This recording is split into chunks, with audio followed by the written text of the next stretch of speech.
Bonjour Floriane Angers-Valogne. Bonjour Jacqueline. Merci de nous accueillir dans ce lieu magnifique. Avec plaisir. Lieu emblématique du Cotentin qui date du XVIe siècle et qui a eu plusieurs vies. Oui, c'est ça, puisqu'au tout début, c'était une ferme fortifiée, donc avec une vocation défensive. On a encore les traces d'une échauguette, d'une meurtrière, d'une tour circulaire.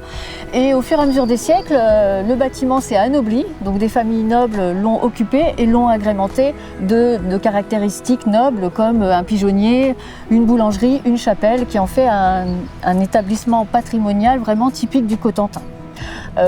Ensuite, ça a été exploité comme exploitation agricole en fait pendant des siècles. Pendant le XXe siècle, ça a été occupé par divers fermiers qui l'ont exploité. Et puis en 1995, ça a été acheté par le Conservatoire du Littoral, qui est encore aujourd'hui le propriétaire du bâtiment et des terrains. Et ensuite, en 1998 jusqu'à 2002, ont eu lieu des énormes travaux de rénovation menés par la commune de La Hague, qui aujourd'hui exploite l'établissement.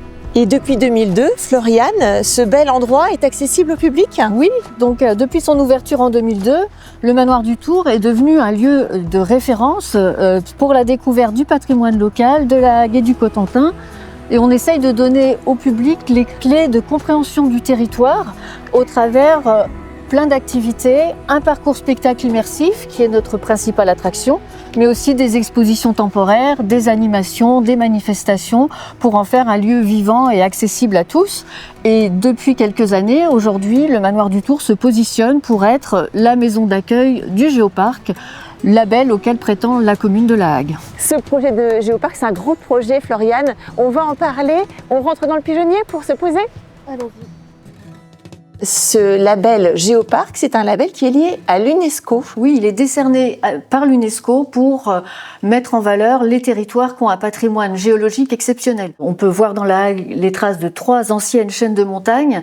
On y trouve les plus anciennes roches de France, donc qui en fait un territoire vraiment exceptionnel au niveau géologique. Donc avec le label de l'UNESCO, on doit mettre en place plein d'actions de sensibilisation à l'environnement et au développement durable, ce qui est le cas au Manoir du Tour, où aussi on a développé une offre pour faire découvrir au public la géologie de La Hague, qui est forcément un sujet qui n'est pas très facile d'accès, mais grâce à un film qui est diffusé dans la chapelle qui s'appelle La Hague, récit minéral d'une planète en mouvement, et aussi à une frise des temps géologiques qui raconte l'histoire de la Terre, donc sur 4,6 milliards d'années, dans lequel on a replacé l'histoire de La Hague. Vous nous parliez d'archéologie, Floriane. Il y a quelques années, vous avez accueilli ici une exposition particulière. Oui, l'exposition Le Peuple des Dunes, qui visait à valoriser les fouilles archéologiques réalisées par Anthony Lefort sur la plage d'Urville-Nacqueville, dans laquelle il a découvert un village gaulois. On va tout de suite en reparler. Merci beaucoup Floriane Angers-Valogne. Merci à vous. On reparle de ces fouilles à Urville tout de suite avec Anthony Lefort, chercheur à l'INRAP. Bonjour Anthony Lefort. Bonjour. Comment en êtes-vous arrivé à vous intéresser à Urville et à ces fouilles archéologiques? Alors, Urville, c'est un site que j'avais vu passer au cours de mes études. Parce que j'avais déjà amorcé mon projet de recherche sur les relations transmanche à la fin de l'âge du fer, à la fin de l'époque celtique. Et ce site-là était déjà passé dans mon radar. Et quand j'ai eu l'opportunité justement de pouvoir interroger ce site dans le cadre d'une thèse, j'ai saisi l'occasion. Et donc, mais par contre, je pensais pas que ça allait m'amener justement à développer une relation aussi particulière avec ce territoire.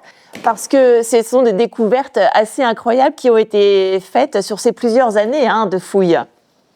Oui, puisqu'on a fouillé en gros entre 2009 et 2017, avec très peu d'interruptions, entre 2014 et 2015, je crois, de mémoire.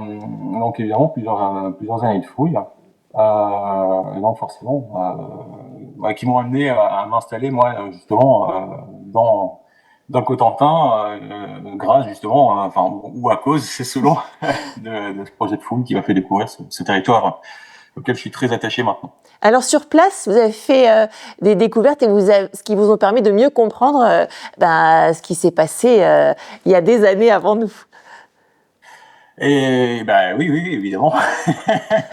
Moi, je suis arrivé pour fouiller ce site-là justement dans le but de répondre à des problématiques bien précises. Et donc le but, en gros, c'était de documenter les relations qu'ont pu entretenir les populations gauloises de Normandie notamment et les autres populations celtiques installées sur les rives du sud-centre de l'Angleterre, donc en gros le Dorset, hein, pour faire simple. Et évidemment, les résultats qu'on a obtenus sur cette fouille ont dépassé un peu nos espérances. Vous en avez appris sur le quotidien de ces Gaulois? Oui, alors le quotidien, ça c'est un peu justement c'est notre pain quotidien, hein, c'est le sujet qu'on développe le plus. Mais là, on a pu aller bien plus loin que ça, puisqu'on a pu étudier justement les interactions économiques, sociales entre deux populations différentes, et même aller encore plus loin que ça, hein, puisqu'on a pu finalement illustrer, renseigner en tout cas quasiment toutes les étapes de la vie d'un Gaulois sur le site d'Urville-Nacqueville depuis sa naissance jusqu'à sa mort. Il y a un objet ou une chose en particulier que vous avez trouvé qui vous a particulièrement marqué? Non, ce qui m'a particulièrement marqué, c'est pas spécialement des objets, mais c'est plutôt les sépultures qu'on a pu découvrir à proximité de l'habitat qu'on fouillait initialement et qui donne du relief justement encore plus de relief à ces découvertes-là, puisque là on touche directement l'homme, quoi. On touche l'humain et effectivement on a notamment des sépultures de tout petits, hein, des enfants qui sont nés qui sont décédés dans les premières semaines de leur vie et ça c'est particulièrement touchant. C'était un chantier qui n'a pas été facile à réaliser parce qu'il y a des conditions extérieures auxquelles s'adapter, notamment les marées.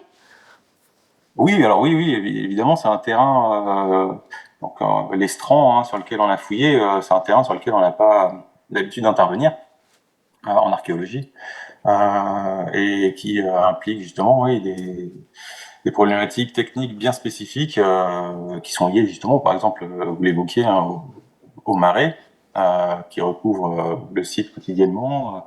Donc il a fallu s'adapter, mais voilà, après toutes les contraintes liées forcément à l'humidité, les infiltrations d'eau qu'il a fallu aussi gérer. Mais toutes ces contraintes-là ont aussi un côté très très bénéfique pour nous, c'est qu'ils participent de la très bonne conservation des vestiges. Et ça, c'est justement ce qui fait le grand intérêt du site d'Urville-Nacqueville. C'est qu'on a accès, grâce à cette humidité constante depuis l'abandon de ce site-là, à des données qui disparaissent très rapidement dans les contextes sédimentaires habituels. C'est-à-dire, ce que je dis souvent, hein, c'est que si on avait fouillé ce site 200 mètres à l'intérieur des terres, on n'aurait absolument pas eu toutes les données qu'on avait là. On n'en aurait même pas eu la moitié. Merci beaucoup, Anthony Lefort. Merci à vous.